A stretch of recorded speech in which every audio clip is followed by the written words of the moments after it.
The whole thing of this self-defending data came up because of someone over at Google had mentioned it, that this is something that is inevitable. But what is it that we need or that we're going to have? And why is this on the roadmap? We have the ability to make data self-protecting, self-aware, and intelligent, and self-reporting on its own in the wild in perpetuity. The only area I disagree on is it's not in the next 10 years. We have it today. Ron W. has this question, says, how do you encourage SMBs to start with identifying, classifying data when it's all over the network?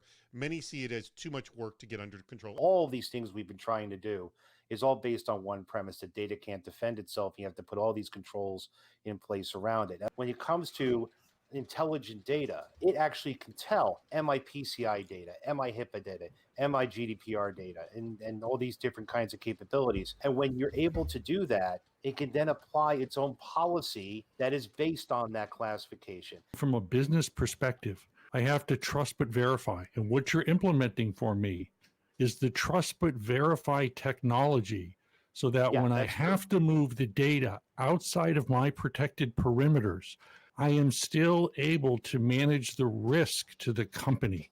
Before, people thought data policy is just a retention policy and maybe a classification policy. But now data policy is redefined. You can actually give data instruction about what you should or should not do in any instance in perpetuity. And that is going to be what's going to define what data does. What if you get it wrong? And is it okay to get it wrong? Because what you're talking about is securing the data. But what happens when it's the other way around, where I need that data to be exchanged? The business wants it exchanged. So my goal is to protect the brand, not secure the absolute exchange of the data. A huge amount of time, effort, and energy is trying to contain, control, provide access controls, keep data from being lost, figuring out how people are sharing data, providing all these things. Data is constantly being lost. People are losing it. People are sharing it inadvertently, on purpose, maliciously. They're losing this because of just replication, control. They don't have visibility. Those are massive problems we're solving right out of the box. The ability to sell more jeans is I have to accept a certain amount of risk and get that data out there, because the way that the business and digital transformation and retail is pushing, it's all about moving that data into areas that I don't know about and only the business does. The future is changing the mindset from securing and, trusting that it's there to simply giving me some verification. And I really do have to let go of the data and let it fly. We're going to go to the bad ideas. Since the data is self-defending, we can get rid of all other tools and save a ton of money. So the idea being, we just buy your product and we dump everything else. Now that you have data that you can put a basic policy on, you can make that policy, don't leave my office, and if you do, self-delete. Your problem solved, data loss is eradicated, everything else is obsolete, and now the thing that Steve brought up is absolutely true. Maybe for once, I'll actually be able to have a security budget that isn't 3 times less than what I need. Give the data a personality that determines if it likes the end user based on their browser history. For once, I can tell the marketing people, you tell me who you want to be good with as a customer, and I can make sure that they get special dispensation.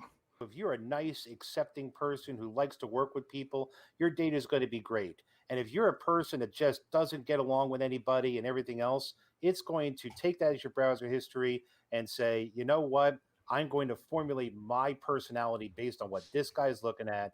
Well, just based on our browsing history, we can tell everything that someone has done in the last N number of days, hours, weeks. Yeah. So our data can determine if you're a friend or foe.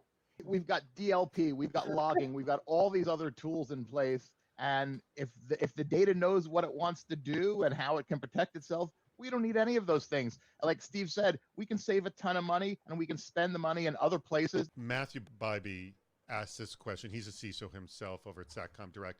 How do we solve the legal, discovery, and privacy issues related to self-defending data?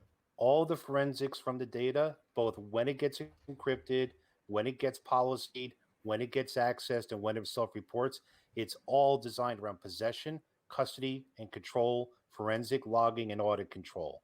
The idea of self-defending data is cool.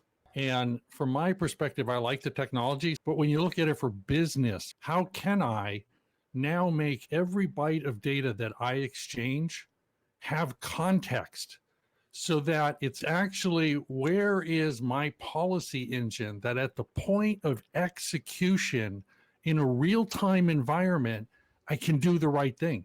That's why we infuse the policies into the data itself, and it goes with that data. Doesn't have to check back, doesn't have to say, am I okay? It knows what you want, and then you can modify that policy anytime in the world in perpetuity. Now the data can think. We have to attune to what data needs to think about. What should data policy be? And that is not a simple question. You have to think about what it needs to think about and what it needs to follow and what you need to get out of it. We could stop trying to contain data where people access it and how. Let your data do the work for you, do the heavy lifting, and let your data tell you all about it in real time. I started with, how does this sell more jeans? I think we did a great job of answering that question, of looking at the technology from a business standpoint of how it does that. And it was a great debate.